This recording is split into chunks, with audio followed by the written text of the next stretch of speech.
Hey folks, how's it going? This is Seagull here, back with another What If video.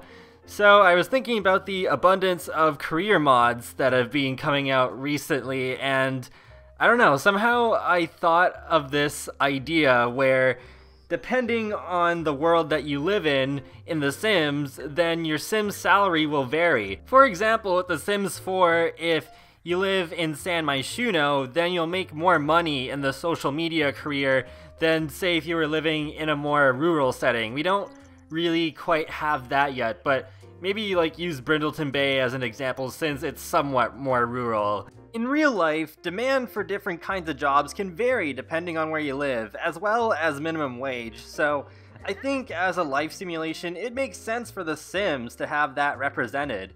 While on the surface this seems like it'd be a very minor and subtle feature, it could go a long way, especially if you want to play a more challenging game. Maybe you'll want to play as a social media influencer out in the boonies and play out that struggle, which I can relate to maybe a bit too well. The only drawback I could potentially see here is that cities would be basically easy mode. It would favor so many jobs. I mean, there could be a few things that would be better out in more rural areas, like farming, but those aren't really considered jobs in The Sims. They're just things that you can basically do as a self-employed sort of career. But maybe they could do a few other jobs that are more art-related, like the painter, that do benefit more from being out in the country because you can paint more interesting landscapes and stuff like that. I don't know, just throwing ideas out there. Perhaps with jobs like law enforcement, like you're seeing here, they could have it be pretty equal, because even though it's a bit quieter out in rural communities, you could still have more of a different kind of crime compared to the city. Although in The Sims 4's case, you're just working at the same place no matter what world you live in. You just end up coming to downtown Willow Creek, so this would be just the assumption that it would be coming back in The Sims 5 in a different way.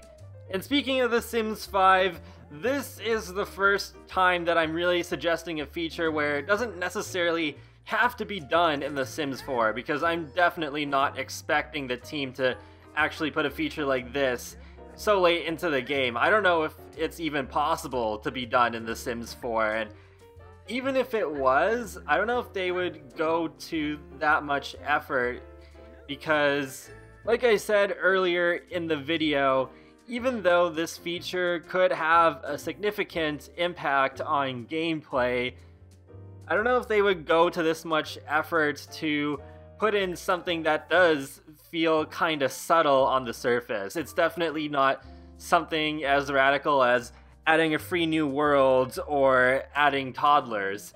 But I think that is something that the developers should keep in mind when making The Sims 5. It's just an idea that I came up with, and it seems like a lot of you on Twitter really like the idea as well, so I figured I'd make a video about it. But that's pretty much it, so let me know in the comment section below what you think of this idea. Do you think this would actually improve the game quite a lot? Or are you just kinda, doesn't really affect me that much, I don't really care. But be sure to leave a like, or a comment, or even subscribe, because it lets me know that you like my channel and my videos, and it helps you keep up to date more easily with the latest content from me. I do videos on The Sims, Sonic the Hedgehog, and more. So I'll talk to you all later, and have a great day. Thanks for watching!